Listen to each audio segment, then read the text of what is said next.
Et pour parler de cette situation économique et du développement économique et des priorités de l'État, nous avons avec nous au studio Dr Raouf Ghaffar, économiste. Nous sommes ravis de vous avoir avec nous. Merci, bonsoir. Bonsoir. Alors, docteur Raouf, comme on l'a vu tout à l'heure dans le reportage, la priorité maintenant du gouvernement est d'augmenter les recettes en dollars et de développer les secteurs économiques. Développer les secteurs économiques, c'est clair.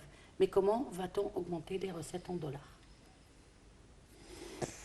Euh, Avec tout ce qui nous entoure, euh, je n'appelle pas ça défis parce que ce sont des malheurs, malheureusement. Et nous souffrons, bien que nous n'avons rien à faire avec tout ce qui se passe. Mais voilà, c'est notre destin d'Égypte.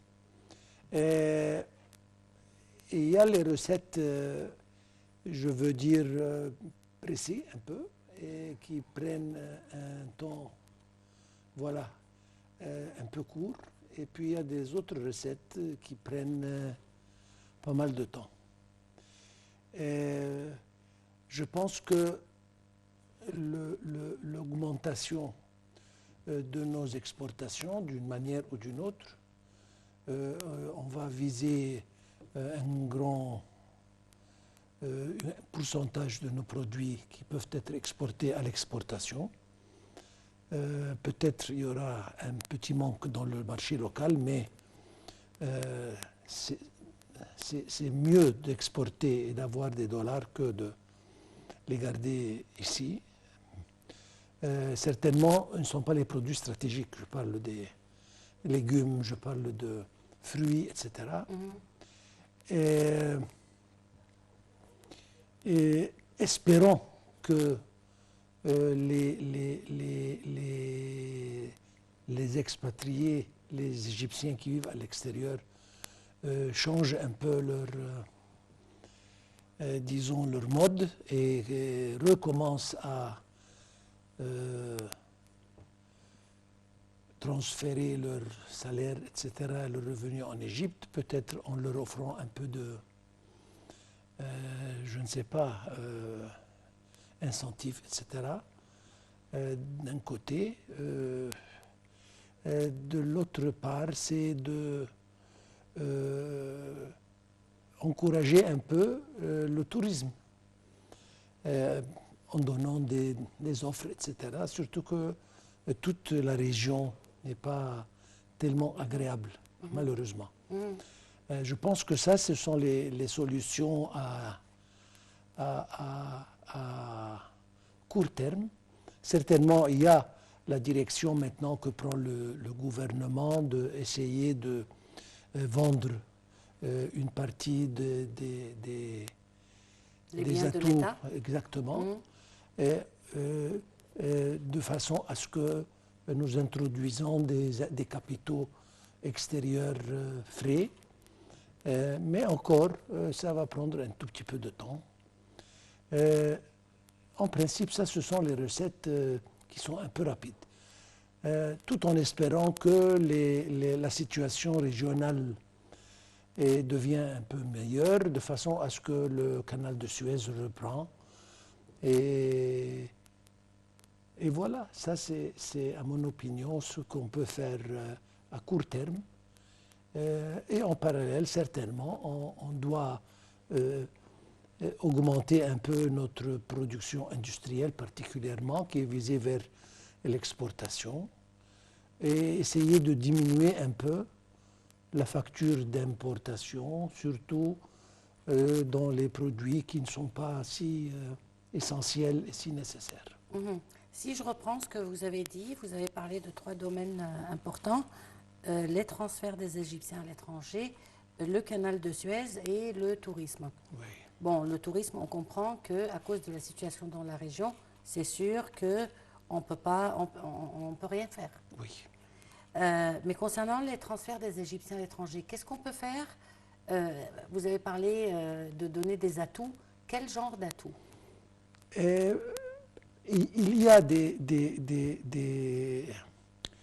des façons, disons.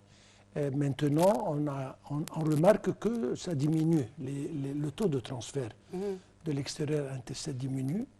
Il y a des institutions, il y a des gens qui offrent peut-être aux Égyptiens des taux un peu plus élevés sur le plan échange, etc. Si jamais le gouvernement peut un peu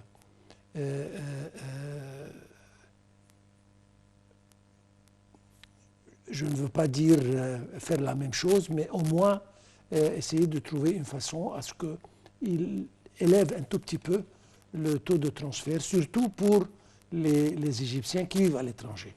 Quand un Égyptien de l'étranger fait un transfert en dollars, il arrive en Égypte en dollars ou il arrive en livre égyptienne? Il arrive en dollars. Et la famille le récupère c'est ça. En dollars non, normalement, il est dans son compte, c'est ça. Ah, d'accord. Et quand ça s'est transféré, c'est le taux officiel. Malheureusement, nous avons un taux parallèle. Il y a des gens qui bénéficient de ceci et ils profitent. Justement, ce taux parallèle qui cause, je pense, en grande partie une déstabilisation du prix de la livre égyptienne face au dollar. Comment le contrôler et comment se fait-il qui s'est transformé en un élément aussi présent sur la scène, à tel point que quand on vérifie les cours ou le taux de la livre égyptienne face au dollar, les gens recherchent aussi dans le marché noir. C'est devenu presque officiel. Absolument. Et diverses raisons. Premièrement, la quantité de dollars disponible dans le marché local n'est pas suffisante. Donc, les importateurs, etc., qui ont besoin de dollars, ils doivent récupérer ce dollar de n'importe où. Même, ça tombe sur la tête du consommateur, à la fin du compte, certainement. Mais il profite de ceci. Le gouvernement, jusqu'à présent, il n'est pas rentré en compétition avec ces gens, bien que, à mon opinion, il doit les connaître.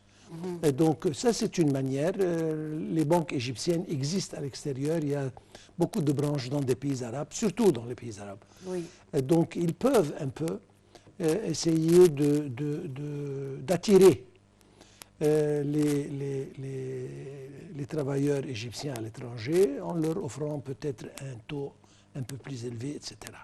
Mais tant que la demande est plus grande de la quantité disponible, le prix, malheureusement, doit augmenter. Et la demande, pourquoi elle est plus importante? Qui fait cette demande? C'est le marché. On a besoin de telle quantité de dollars pour nos importations. Nos revenus en dollars, malheureusement, à cause de ce qu'on vient de dire, ont diminué. Donc il y a toujours une différence qui doit être couverte. Tant que cette différence n'est pas couverte, il y aura toujours une demande sur le dollar et les devises certainement étrangères. Et donc le prix, c'est la loi du marché. Et ça, c'est principalement pour l'industrie et le commerce, n'est-ce pas? Pour tout, industrie, commerce et tout. Mais c'est sûr que l'industrie et le commerce, ils ont un grand pourcentage de cette demande. Sans doute, oui, absolument. Donc pourquoi les banques, par exemple, nationales, ne feraient pas ou ne donneraient pas le dollar à une valeur un peu plus élevée, mais pas celle du marché noir, à ces secteurs, par exemple? Ils peuvent, mais l'importance, la chose la plus importante, c'est que ces banques aient des dollars. C'est-à-dire l'influx de dollars qui rentrent dans ces banques n'est pas suffisant. C'est pour ça qu'ils doivent rationaliser, j'utilise le mot rationaliser, leurs dépenses en dollars. Nous avons vu ça même avec les cartes de crédit, il y a toujours une limite, etc., en essayant de diminué un tout petit peu. Nous avons malheureusement, encore une fois, mais c'est une chose qu'on ne peut pas oublier, c'est que le mois de Ragab, Sha'ban et Ramadan sont voilà, déjà là. Et il y a beaucoup de monde qui vont partir pour Umrah, etc. Ils auront besoin, donc ça, encore une fois, ça va poser une pression sur la demande. Et Ils auront besoin de dollars? absolument. Et pourquoi pas de rial? Réel, mais c'est la même chose. C'est la même chose. De monnaie étrangère. Oui. On dit ça, on parle de dollars pour représenter la monnaie extérieure. Pour représenter la devise. Exactement. Mais ils auront besoin de n'importe quoi. Livres sterling, de euros, de dirhams, de riel, tout ce qui existe au marché, ils vont le ramasser. Oui, mais si on revient au groupe des BRICS, l'Égypte et l'Arabie Saoudite font partie de ce groupe. Absolument. Mais Donc, vous parlez pourquoi d'une solution déjà pressée. Déjà, Oui. Ceci va, oui, ça aura un impact certainement positif, mais à un certain terme. C'est-à-dire les transactions entre l'Égypte et les pays du BRICS Les seront échanges. faites exactement. Et les échanges seront faits avec les monnaies de chaque pays. Donc, la pression sur la demande en dollars va diminuer, ça c'est certain, mais ça ne va pas disparaître. Et ceci va peut-être, on va la sentir d'ici quelques mois. On a juste joigné le BRICS il y a quelques jours. Oui. Et ça prend du temps. Je pense qu'on ne sera pas un vrai membre qui participe activement avant quelques mois. Ça va prendre quelques temps. Mais ça va à la rigueur.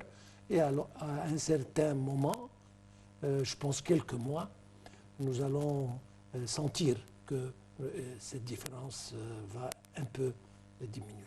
On l'espère. Et quelle est la cause directe de cette augmentation de la valeur du dollar face à la livre égyptienne? Et comme je vous dis, nous avons besoin de dollars pour importer nos besoins, que ce soit des besoins industriels, que ce soit des machines, que ce soit... Oui, je comprends pourquoi on a besoin du dollar. Mais qu'est-ce qui a conduit au manque du dollar? Et comme je dis, les revenus en dollars, canal de Suez, ça représente un revenu en dollars pour l'Égypte assez important. Les transferts des Égyptiens qui travaillent à l'extérieur et le tourisme. Ça, ce sont les trois facteurs très importants. Et pourquoi le canal de Suez? Qu'est-ce qui a affecté le canal de Suez? Le canal de Suez, absolument. Maintenant, avec les Houthis qui sont à Bab el-Mandeb, beaucoup de navires, malheureusement, ils vont à travers le cap de Bonne-Espérance. Ils payent un peu plus, mais il n'y a pas de risque. Donc il faut absolument arriver à une paix dans cette région pour que les navires reviennent. Nous étions sur le point d'achever un record sur les revenus du canal de Suez, mais voilà. J'espère que d'ici très prochainement, les choses vont se calmer en bas, dans la mer Rouge, et que la circulation au canal de Suez va se reprendre d'une manière... parce que ça, c'est une chose qui peut avoir des résultats presque immédiats. Donc ça, c'est une chose. Certainement, quand la situation sur le plan paix, sur le plan devient meilleure, les touristes vont revenir, le tourisme va reprendre, de manière à ce que, voilà, ça compte. Donc tous ces revenus vont compter. Et comme nous avons parlé il y a quelques instants, si jamais il y a des incentives d'une manière ou d'une autre pour attirer un peu les revenus des Égyptiens à l'étranger, je pense que ça va faire une différence. Je suis sûr que le gouvernement pense à ça et essayer de trouver une solution. Absolument. Absolument. Bon, outre cette question de dollars, le gouvernement a comme priorité aussi de développer les différents secteurs économiques. Lesquels? Et premièrement, il donne une importance aux industries moyennes et micro et mini. Donc, pour essayer d'introduire le plus possible de jeunes gens particulièrement, de dames, etc., d'entrer dans le marché, dans le cycle économique. Et ça, c'est un mouvement, à mon opinion, excellent sur ce point. Et nous essayons d'introduire des technologies et de patrier des industries qui n'existaient pas, Oui. de façon à ce que on couvre le marché local d'un côté, le marché africain de l'autre, et ailleurs certainement. Il y a des pas que le gouvernement prend, certainement maintenant, pour essayer d'augmenter la production en général. Et je pense que le problème de population maintenant commence à devenir très important pour le gouvernement. Hein, la démographie? Absolument. C'est une chose vraiment qui mange, si je peux utiliser le mot, tous nos biens, parce que pas moyen. Nous augmentons avec un taux vraiment incomparable.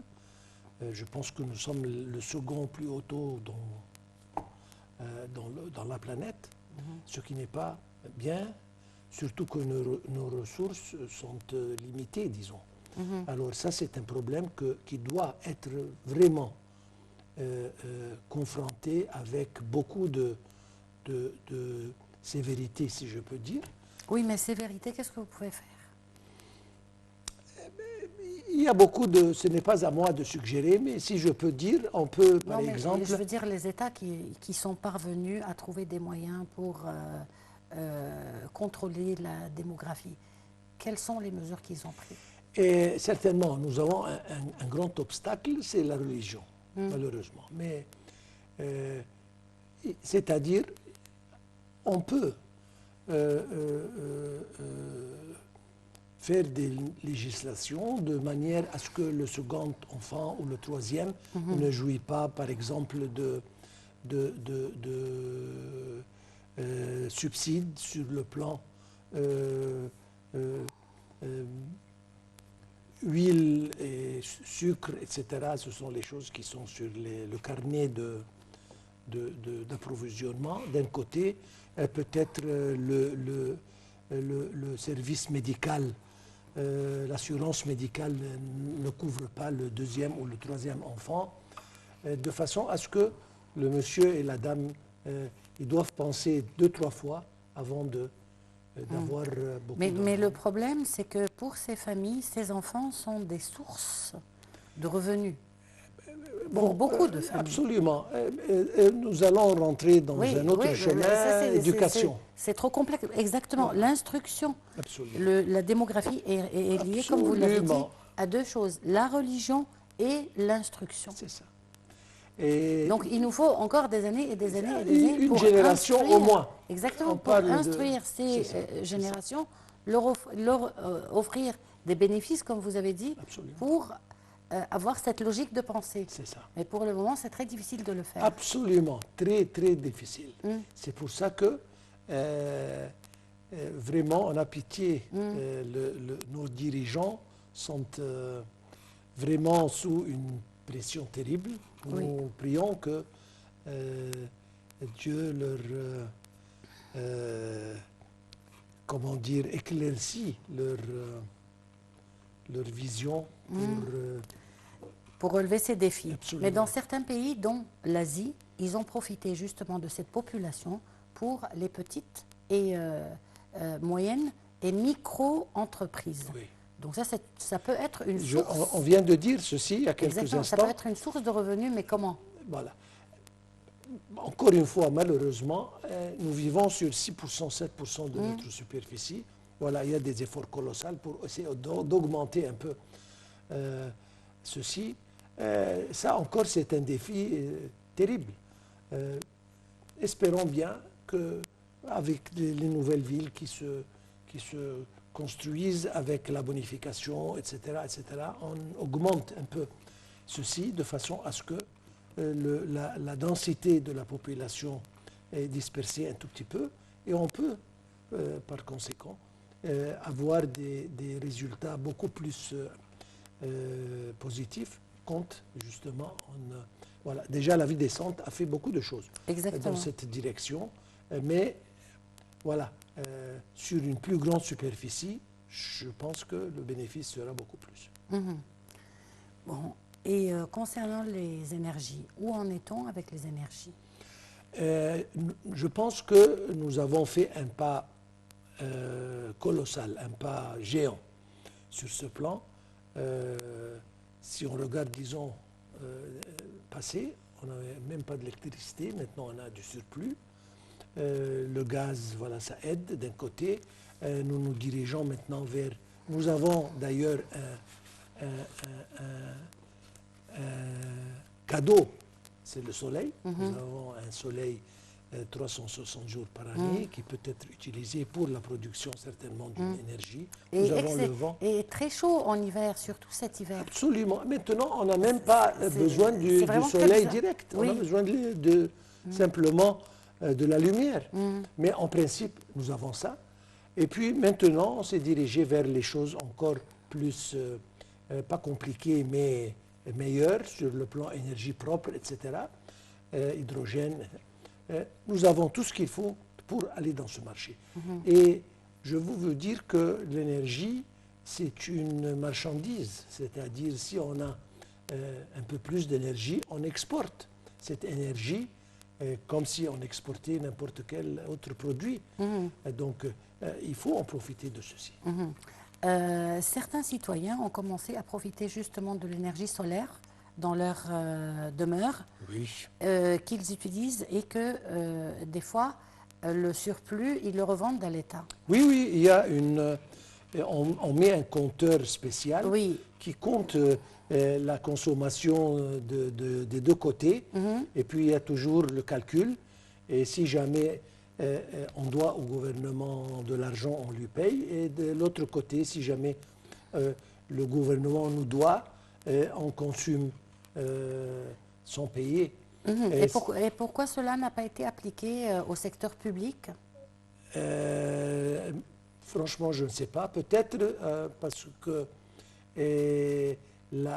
pour construire une station solaire qui produit suffisamment d'énergie à une grande société, une usine, je pense que ça a besoin d'une grande superficie de terrain et d'un capital initial assez élevé. Donc si jamais on réduit un peu le coût, surtout d'investissement en premier lieu, ça va faire une très grande différence. On l'espère. Oui. Et je reviens au développement de différents secteurs économiques. Donc pour développer ces secteurs économiques, obligatoirement, il faudra faire travailler toutes les usines. Absolument. Où en est-on avec les usines, surtout quelques-unes, dont de grandes usines qui ont fermé? On doit se demander pourquoi ils ont fermé. Ils ont fermé peut-être le manque de matières premières, c'est-à-dire l'industrie de filature et de tissage dépendait sur le coton qui était justement cultivé en Égypte. Maintenant, les superficies ont diminué considérablement de façon à ce qu'il n'y a plus de matières premières. Et on a commencé dernièrement à augmenter un peu la production de coton. Donc nous espérons que cette industrie va récupérer. Nous étions d'ailleurs les pionniers dans ceci. Donc le manque de matières premières, c'est une raison. Et encore le manque de peut-être machines, etc., qui doivent être importées d'une façon ou d'une autre. ou bien c'est cher, ou bien ça vient un peu tard. Vous voyez, le monde, tout le monde est affecté avec ce qui arrive. C'est sûr. Donc ce n'est pas simplement ici, mais l'Europe est affectée. La production des fabriques et des usines en Europe a beaucoup ralenti, de manière à ce que si jamais on fait une commande, au lieu d'arriver dans 2-3 semaines, ça prend des mois. Et puis ici, avec les douanes et tout, ça prend encore quelques temps. Donc c'est un retard inévitable. Espérant, comme je viens de dire, que le monde se calme et que tous ces confrontations, ces guerres, etc., d'une manière ou d'une autre, s'arrêtent et le monde commence à se développer encore une fois pour le mieux, absolument. Bon, il est sûr que la guerre d'Israël contre Gaza affecte directement l'Égypte, ça c'est sûr. Mais peut-on dire que le conflit russo-ukrainien, il continue à affecter le monde entier? Absolument, absolument. Et nous savons que la Russie et l'Ukraine, ce sont des producteurs indispensables de beaucoup de matières premières qui manquent. Donc non seulement notre région, mais nous parlons du monde entier. L'Europe occidentale souffre. Donc ça, c'est un problème qui persiste et ça n'a pas l'air de s'arrêter prochainement. Donc ça, c'est un défi terrible qui continue. Voilà, il y a des rumeurs qui passent, disons que ça va s'arrêter très prochainement. Ça va s'arrêter parce que tout le monde a été ruiné. C'est ça. Et quand ça continue, ça change le mouvement de toutes les choses, malheureusement. Bon, docteur Raouf Ghorafal, on va passer à notre deuxième reportage. Le ministre des Finances, M. Mohamed Maït, a souligné la nécessité de renforcer la coopération multilatérale pour consolider les lacunes résultant des tensions géopolitiques. Il a jugé impératif de formuler des mesures financières plus résilientes et appropriées qui répondent aux circonstances mondiales exceptionnelles affectant les conditions économiques internes des pays en développement.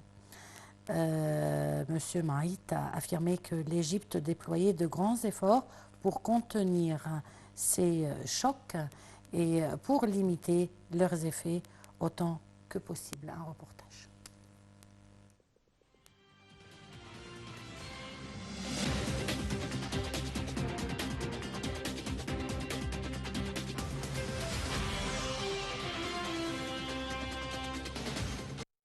Le ministre des Finances, Mohamed Maït, a souligné la nécessité de renforcer la coopération multilatérale pour trouver des solutions de financement innovantes afin de combler les lacunes dues aux tensions géopolitiques à travers le monde et des énormes pressions financières qui en résultent sur les économies émergentes.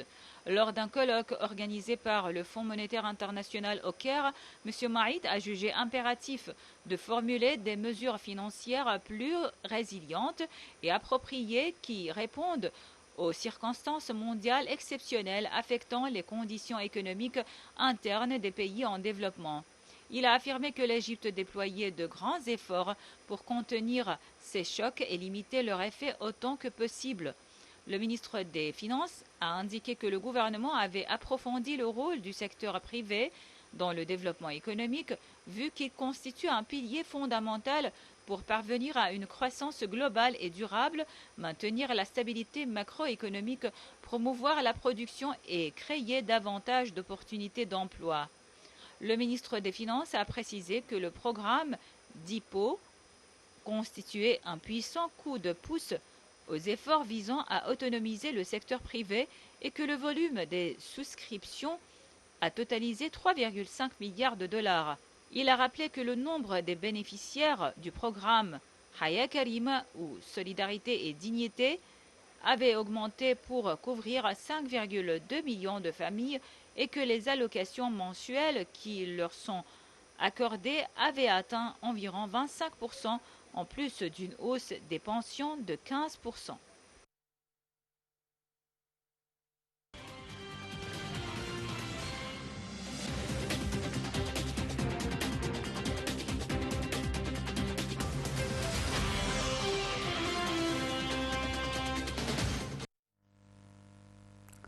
Donc voilà, docteur Raouf Ghafar, ce que disait le ministre des Finances rejoint ce qu'on disait tout à l'heure concernant les secteurs à développer, etc.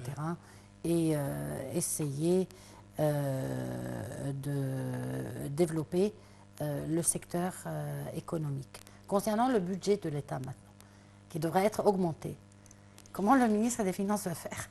Je veux dire quelque chose, peut-être ça ne plaira pas à beaucoup de monde.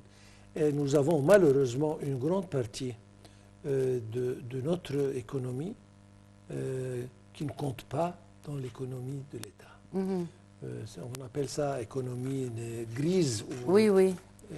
Ça, c'est un dilemme qui doit être résolu d'une manière ou d'une autre. Ça va faire un changement drastique, ça va faire un changement. On doit prendre des mesures pour introduire ces secteurs dans l'économie, d'un côté. De l'autre, certainement, nous sommes un marché émergent et les marchés maintenant émergents sont très fragiles. C'est pour ça qu'on doit traiter ça avec un peu de finesse, sinon ça ne va pas bien marcher. Il faut absolument compter sur le secteur privé. L'État ne peut pas faire tout, il ne doit pas faire tout. Hein. Et maintenant, malheureusement, il n'y a pas les moyens de faire tout. Oui. On doit comprendre ça, mais pour que le secteur privé joue le rôle qu'il doit jouer, donc on parle de 70%, peut-être encore plus de l'économie, on doit lui offrir des bénéfices, on doit lui offrir des... Voilà. Je ne sais pas, sur le plan taxes, sur le plan impôts, etc., ils doivent, d'un côté ou d'une autre, régulariser ceci. Surtout avec la compétence de ce qu'offrent les autres pays à l'étranger, parlant des pays du Golfe, etc. Nous parlons d'exportation. Quand on exporte, on doit être compétitif, sinon on risque de perdre les marchés. Et si jamais ça arrive, c'est une catastrophe. Et si on veut être un marché attractif, on doit absolument présenter. Absolument. Bon, on va passer à notre dernier reportage qui concerne la situation dramatique à Gaza. Des dizaines de personnes encore ont été tuées aujourd'hui par des frappes israéliennes dans la bande de Gaza. Cela survient alors qu'Israël a annoncé que la phase intensive des combats entre le Hamas palestinien allait bientôt se terminer. Ça, c'est un point sur lequel on va revenir. 102 jours après le début de la guerre qui exacerbe les tensions régionales, le gouvernement israélien martèle toutefois, dans le même temps, que la guerre va se poursuivre pendant des mois et a approuvé hier un budget amendé pour 2024, ajoutant 15 milliards de dollars de dépenses pour faire face au coût du conflit. Un reportage et on en parle.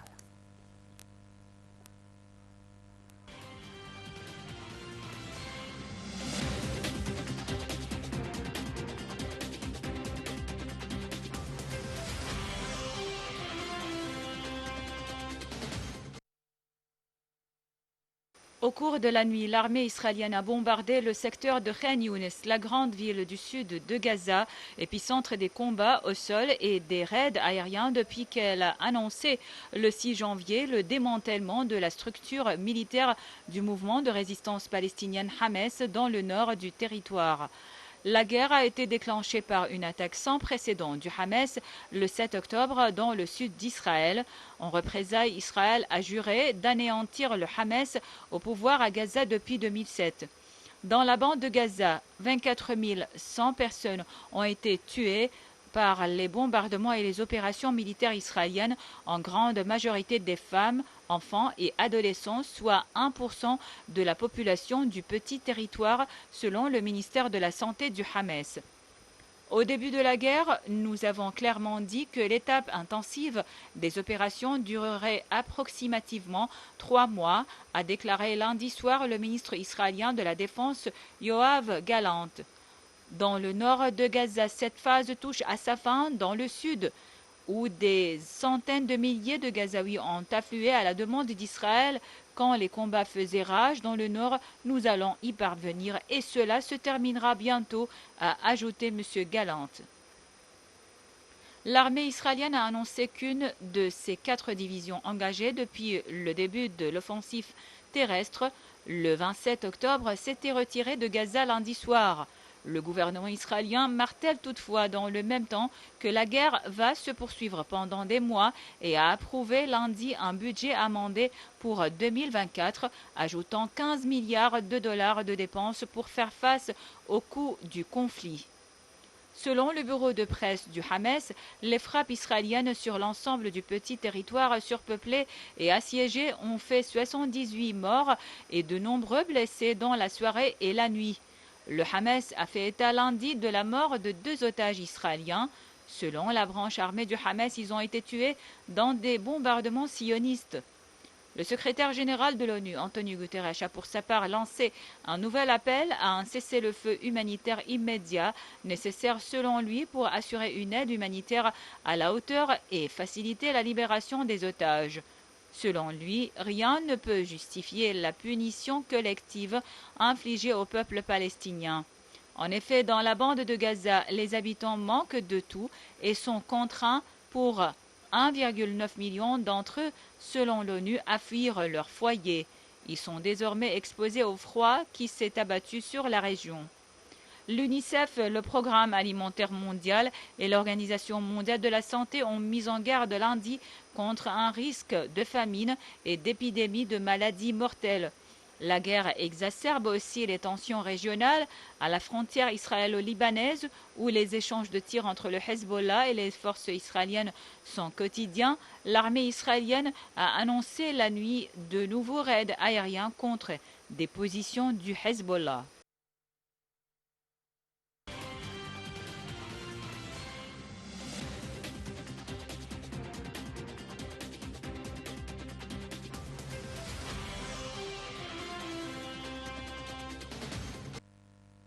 Docteur Raouf Ghafar, il me reste juste une question.